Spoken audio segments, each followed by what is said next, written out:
Hey everyone, and welcome back to Pinned on Places and to our last video for our Scotland mini-series. Throughout its years in use, Craigmillar Castle is a stone's throw from the centre of Edinburgh, but never a part of the city. This castle is often overlooked and overshadowed by the impressive castles of Edinburgh and Stirling, but genuinely, Craigmillar is one of Scotland's perfectly preserved castles, an historic building that is full with exciting discoveries, which was just in use for over 300 years. The castle itself is absolutely fascinating to be able to wander around, with plenty of nooks and hiding holes to discover. But this was of course because it was inhabited for over 300 years, where plenty of alterations were made. The first thing you'll notice when entering the castle is the impressive entrance. Honestly, this is what I think of when I think of a proper Scottish castle.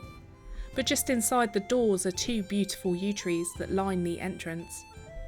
It is believed that these trees were planted in Queen Mary's honour when she stayed at the castle.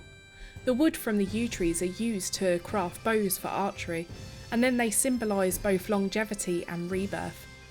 After enjoying the yews, we enter inside the inner courtyard and towards the West Range.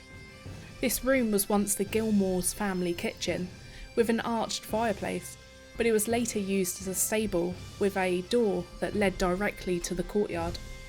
Looking around on the floor of this room, you can see the cobbled stone that was laid down to create drainage beneath the horses' stalls, and now just an incredible view of the craftsmanship in how this castle was built.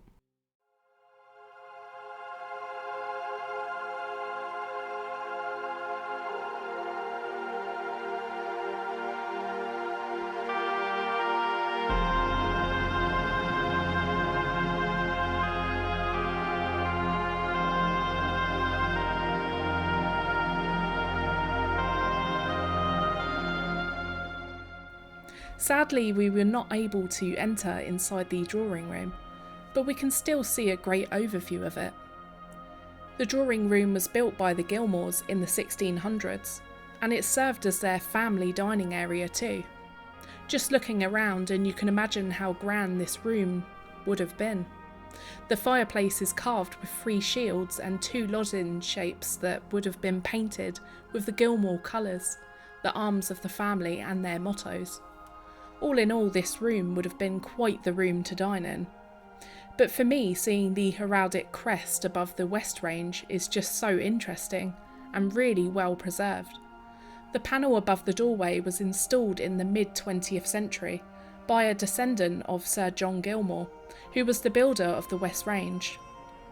He inscribed 3 quill pens on the left to recall Sir John's position as president of the court in session, which was the highest civil court in Scotland. The Tower House really was the beating heart of this castle, housing the lord and his immediate and important family members. The tower itself stands for around 17 metres high to its battlements, that were built with sandstone walls at 3 metres thick. The Tower House had many features that were designed to be able to warn off any intruders. A passageway leads into 2 ground floor cellar rooms. This was originally one large cellar, which was divided up when a doorway was cut through the tower's end wall to improve ongoing access to the east and the west ranges. Overlooking the cellars here, and they would have had a wooden ceiling above another storeroom. After all, a castle of this size would require a lot of supplies. The stone vault above the upper storage room gave structural stability to the tower house and reduce the all-important risk of fire. From the broad stairway we get to see around and inside the castle's kitchens, built in the mid-1500s. This new kitchen replaced the old one in the tower house.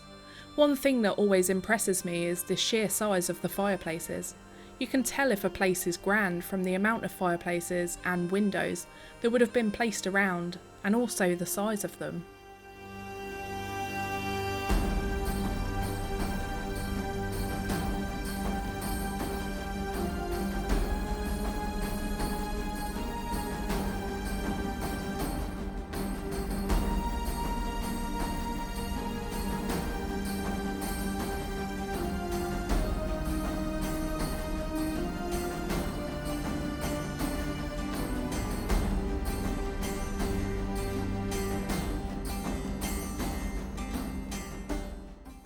This next room is what appears to be a gallery that runs almost the entire length of the top floor.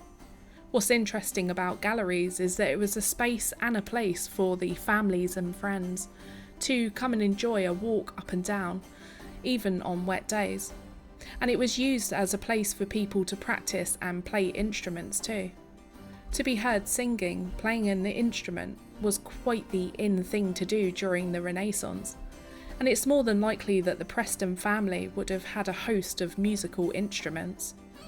Mary, Queen of Scots, was known to be a skilled singer and musician, and she might have enjoyed some downtime whilst playing the Highland harp. And Mary had personal male servants that were all musicians, consisting of 5 violin players and 3 lute players. I can imagine that this room was a great escape from it all, and some time to enjoy and be yourself creatively. The next set of rooms we explore were provided for the Lord and his family to be able to make sure they had warm and secure accommodation. The large hall that we enter is on the first floor, and it was the main room in the tower house where everybody would gather. It once had a painted timber ceiling, and you can still see the stone corbels that project from the side walls. But picture this room filled with heraldic symbols and patterns on the roof, painted in reds, blues and yellows, and wall hangings projecting from the corners of the rooms. It would have been very grand and very beautiful back in the 1500s. Around the room you'll notice large window seats, and in the northeast corner we enter inside a corner closet that was more than likely used for storage for food and drink before being directly served to the tables.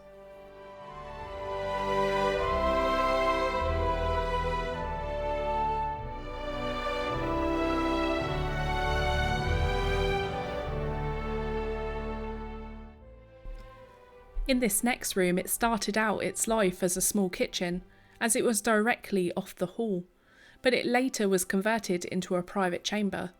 The stone cupboard was used as a medieval fridge, where the food could be kept cool and fresh. But what was very odd is the fact that they had a first floor kitchen. This was extremely unusual in a castle, as it could easily produce fire risks.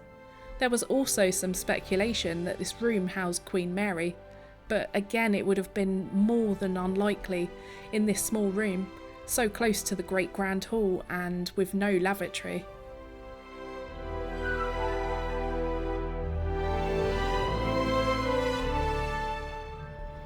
The castle was built in the late 14th century just as a simple tower house in its origins, making it one of the earliest tower houses in Scotland. It was Sir Simon Preston who built it after the Preston family, also known as the Barons of Craigmillar, who were granted lands in the region by the Scottish King Robert II. For its first 250 years, the castle served mainly as a comfortable fortified residence for the Preston family, who were the prominent Edinburgh family in late medieval times.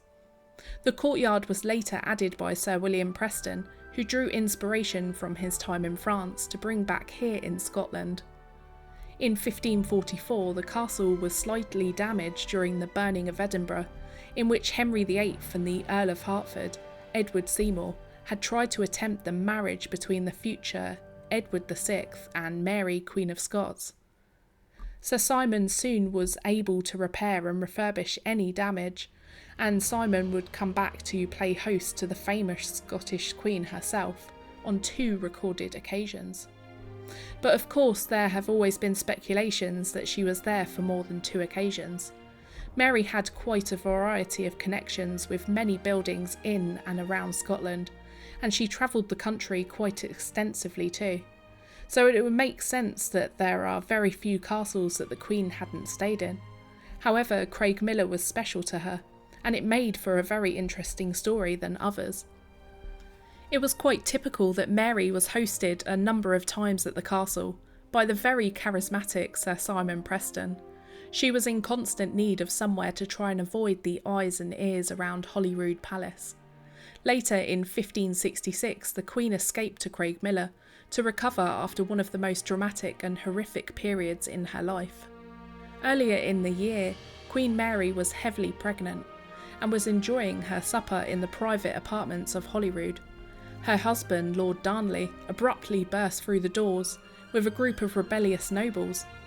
They dragged away her secretary, David Rizzio, and brutally murdered him before tossing his corpse out of the window.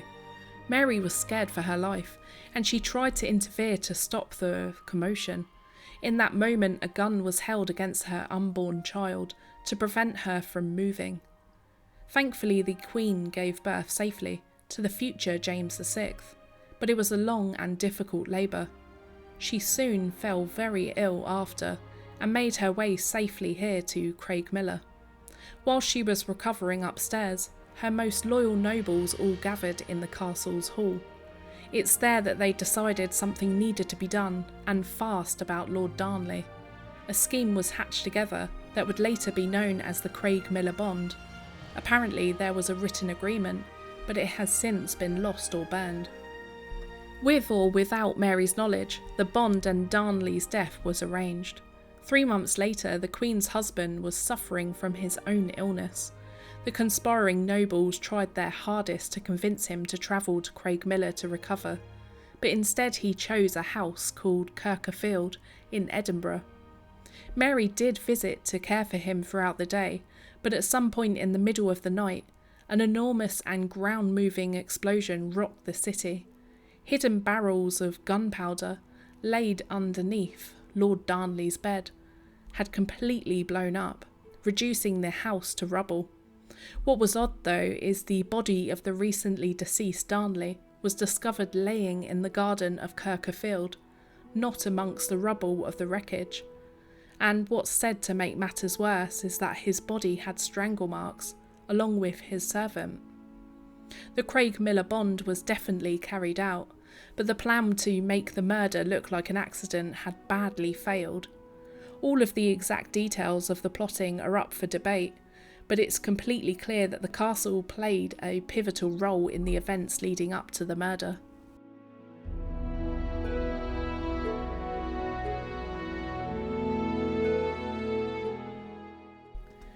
Down the stairs heads off in a few directions.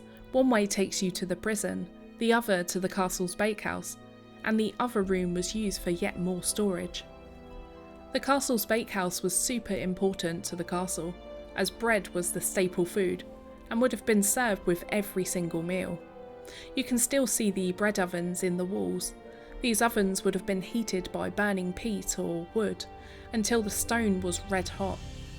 The door would have been open whilst the fuel was being burnt, that allowed the smoke to escape through a vent just above. When the peat or the wood had been burnt down, the ashes would be scraped out and the dough placed inside ready to bake. The prison room was a very small and dank place. The door had an outward opening door, which was quite the norm for a medieval prison, and a latrine over the back with a small ventilation slit. During clearance work of the castle in 1831, an upright skeleton was found buried inside the wall. This room was not forgiving, and it would have been very horrible to have had to stay here till you had been called to court.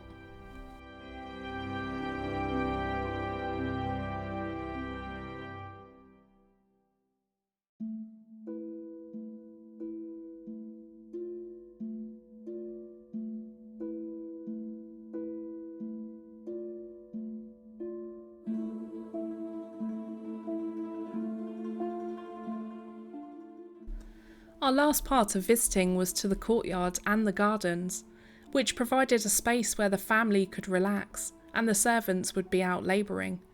In its heyday, this outer courtyard would have been crowded with stables, outbuildings and kitchen gardens. Now only 3 structures remain, although stone corbels projecting from the walls indicate the existence of others. The building that we have a quick peek into was constructed by the Prestons around the 1520s as their own private chapel. It actually still is the private burial place of the Gilmours.